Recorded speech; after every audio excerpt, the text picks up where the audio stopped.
Mummy, can you read me a book, Black Dog by Pamela Allen? Yes, sure. Give me the book. Black Dog and Christina lived together in a little house near a forest. They were best friends.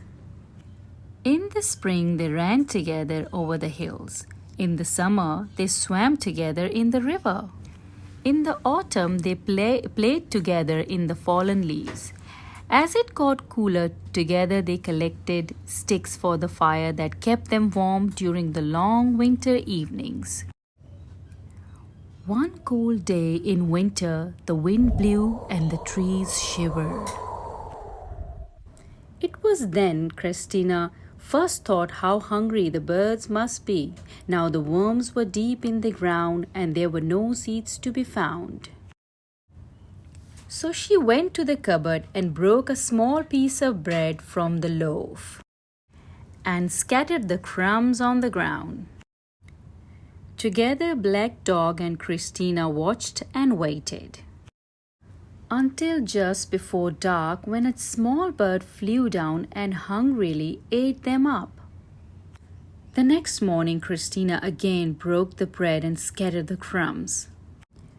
And again, just before dark, a small bird, no, two small birds, flew down and hungrily ate them all up. On the third day, Christina scattered the crumbs and sat waiting for the birds. While she watched and waited, she saw a bird. No, she thought she saw a bird, much larger than any other high in the tree. She thought she saw a flash of blue.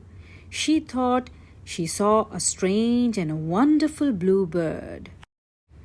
She pressed hard against the cold glass in the fading light, and although she looked and looked, she did not see it again. That night in her dreams, she saw the strange and wonderful bluebird. She heard it call. It flew so close she could have touched it. Now she could think of nothing but the bluebird. Now there wasn't room for Black Dog beside her at the window. But although she watched and waited all day, she didn't catch another glimpse of her strange bird. Maybe tomorrow it would come. That night she again dreamt of her wonderful bluebird.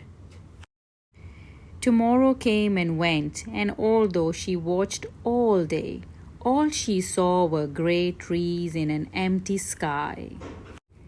The days passed, and each day Christina kept less and less of the loaf for herself and scattered more and more of the loaf on the ground. Each day she got thinner and thinner as all alone she watched and waited. But each day only the smaller birds flew down and ate the crumbs. Each night Christina dreamt of the bluebird she thought she saw high in the tree outside her window, her strange and wonderful bluebird. And in this way the winter passed. One evening, just before spring, as Christina sat watching and waiting, the tree moved in an unusual way. The branch bent low. She could hear rustling. Listen, did you hear a crack? Surely there was a flash of blue. At last she would see her strange and precious dream bird, her face pressed hard against the glass.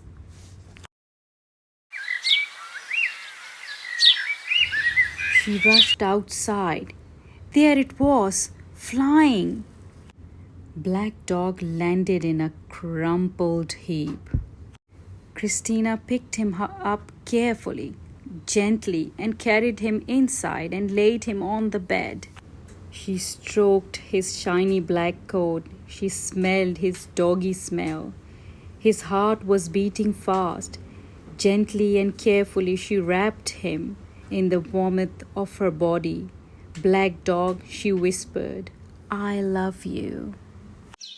Oh, Mommy, that was a wonderful story. I'm sleepy now. Good night.